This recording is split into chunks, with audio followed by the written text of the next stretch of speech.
देखिए, आज के समय में हड्डियों में दर्द, थकान एवं डिप्रेशन का होना बहुत ही कॉमन समस्या है और ये समस्या 95% लोगों में देखी जाती है और इसका मुख्य कारण है विटामिन डी की कमी। तो आज की वीडियो में हम सिप्कल D3 के बारे में बात करने वाले हैं, जो कि एक विटामिन डी सप्लीमेंट है जिसे सिप्ला कंपनी द्वारा बनाया जाता है। इस वीडियो में हम जानेंगे किन लोगों को इसका इस्तेमाल करना चाहिए और इसे कैसे यूज़ करना होता है। तो पहले हम यह जान लेते हैं कि जब हमारी बॉडी में विटामिन डी की कमी होती है तो हमें क्या क्या प्रॉब्लम हो सकती है या फिर हमें कैसे पता चलता है कि हमारी बॉडी में विटामिन डी की कमी हो चुकी है।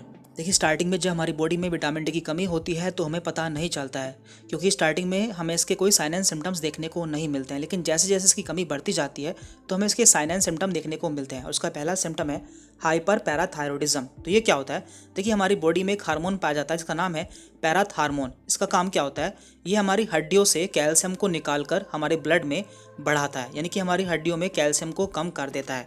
और यहाँ पर क्या हो रहा है? यहाँ पर हो रहा है हाइपर पैराथायरॉयडिज्म, यानी कि यहाँ पर बढ़ रहा है, यानी कि हमारी हड्डियों से ज़्यादा कैल्शियम को निकालेगा जिससे हमारी हड्डियाँ कमज़ोर हो जाएंगी, जिससे उसमें बोन पेन यानी कि हड्डियों में दर्द होगा, वीकनेस हो जाएगी और कई सारी मेडिकल कॉम्प्लिकेशंस हो जाएंगी।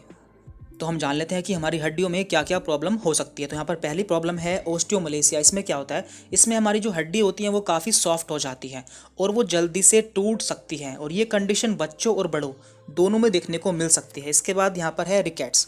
तो इसमें भी हड्डी कमज़ोर हो जाती हैं और काफ़ी सॉफ्ट हो जाती हैं, लेकिन ये कंडीशन बच्चों में देखने को मिलती है और इसका मेन कारण है विटामिन डी की कमी। देन डिक्रीज बोन मिनरलाइजेशन, यानी कि हमारी हड्डियों में होने वाला मिनरलाइजेशन भी रुक जाता है। ओस्टियोपीनिया, इसका मतलब होता है कि जो हमारी हड्डी होती है उनकी ग्रोथ भी रुक जाती है और जो नई हड्डी बननी होती है वो भी नहीं बन पाती है।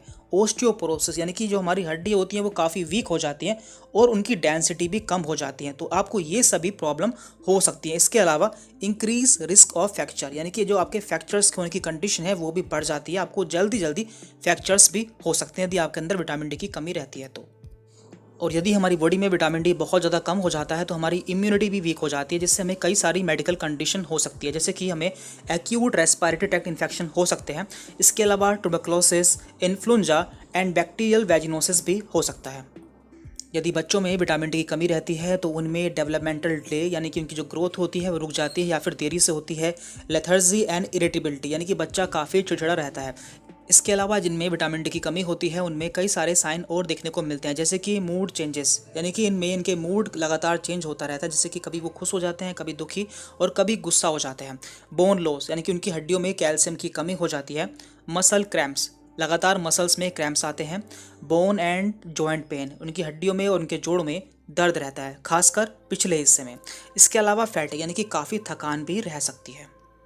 तो अब हम जान लेते हैं कि आप कैसे जान सकते हैं कि आपका विटामिन डी कितना है या फिर आपको इसके लिए कौन सा टेस्ट कराना चाहिए। देखिए, इसका नाम होता है 25OH विटामिन डी। ये एक ब्लड टेस्ट होता है जिसमें आपका ब्लड सैंपल लिया जाता है, जिसमें दिखाता है कि आपके ब्लड में विटामिन डी का लेवल कितना है। देखिए, यदि आपका विटामिन डी 30 से 100 रहता है तो ये नॉर्मल है, यानी कि इसकी नॉर्मल वैल्यू 30 से 100 के बीच में होती है। लेकिन यदि ये 30 से कम हो जाता है मीन्स आपके अंदर विटामिन डी की कमी है, और यदि ये 20 से कम हो जाता है मीन्स आपके अंदर विटामिन डी की बहुत ज़्यादा कमी है, और 100 से ऊपर हो जाने पर इसकी टॉक्सिसिटी हो चुकी है। तो यहाँ पर एक रिपोर्ट है, देख लेते हैं। देखिए, यहाँ पे दिया हुआ है 8.69, यानी कि इनमें विटामिन डी की बहुत ज़्यादा कमी हो चुकी है।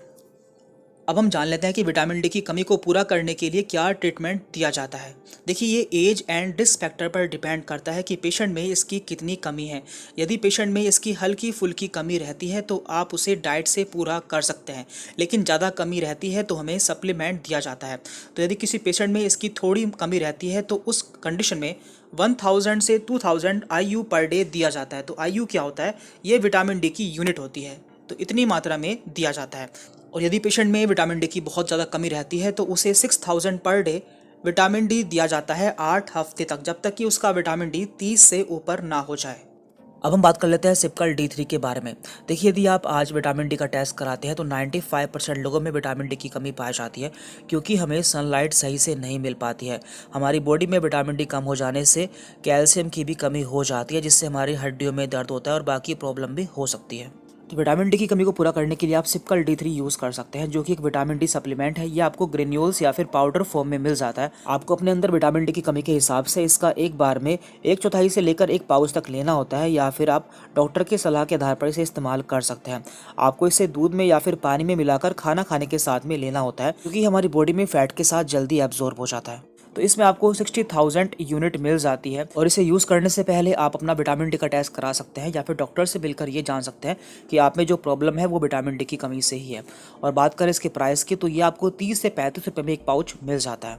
साथ में हम यह भी जान लेते हैं कि विटामिन डी के नेचुरल सोर्सेस क्या क्या होते हैं। तो इसके नेचुरल सोर्सेस हैं sunlight, oatmeal, mushrooms, soya milk, yogurt, tofu, orange juice and almond milk. तो इन सभी में हाई क्वांटिटी में विटामिन डी पाया जाता है, तो आप इनका भी यूज़ कर सकते हैं। Thank you very much.